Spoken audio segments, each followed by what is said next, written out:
Chris Kluwe just read Ayn Rand's book, and Atlas Shrugged, of course, and he did not like it. He did not like the main character in it, named John Galt.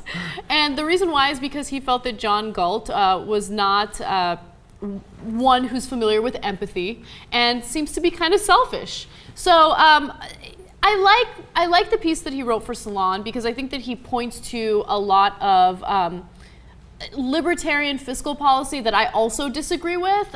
Just this idea that you can do everything on your own, you don't need any help, and as long as you work hard enough and you're smart enough, you will be successful. Except a lot of people who believe in that ideology took advantage of public education, take advantage of public law enforcement, fire department. We have private prisons, but private prisons kind of screwed things up. So you don't really want to privatize everything.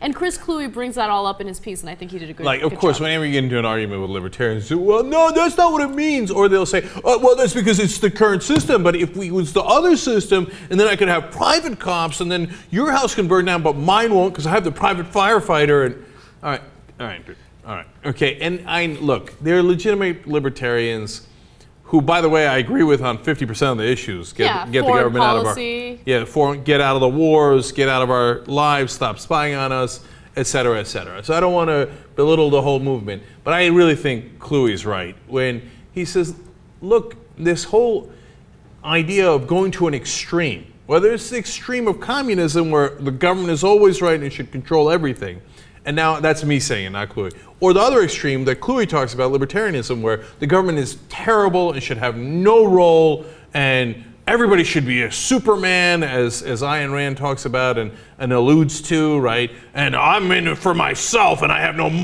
morals, and I do it by my own bootstraps. And there's the party of morality, the Republican Party, that also idolizes Ayn Rand. Look, I've talked about this in the past. Ayn Rand idolized a serial killer. Okay, and she thought, and she wrote about how, he was so exemplary in the sense that he really didn't care about what anyone else thought. He was his own Superman.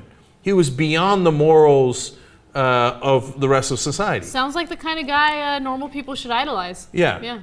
Half the Republican Party now bows down to this woman. So what's incredible about that is a lot of libertarians will make the argument that you don't need the government to have certain parts of society, like fire department, right? Like a fire department, because you'll have volunteer fire department.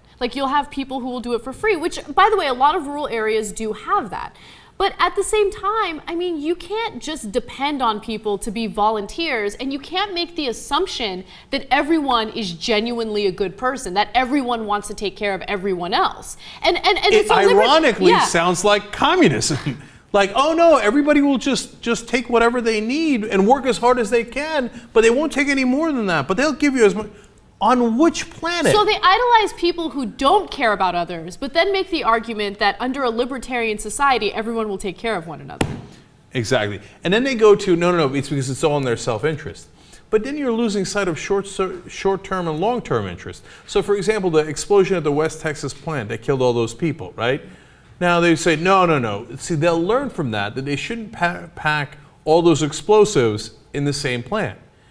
Maybe the next set of people will learn from that, but the people in West Texas are already dead. No, what you need is effective regulation to make sure it doesn't happen before the plant blows up. Yes, and remember, corporations do not have a morality. The only thing that they care about is their bottom line. If they can cut costs and compromise worker safety and worker conditions, they're gonna do it. So I agree with this NFL player. Go get a Kluwe.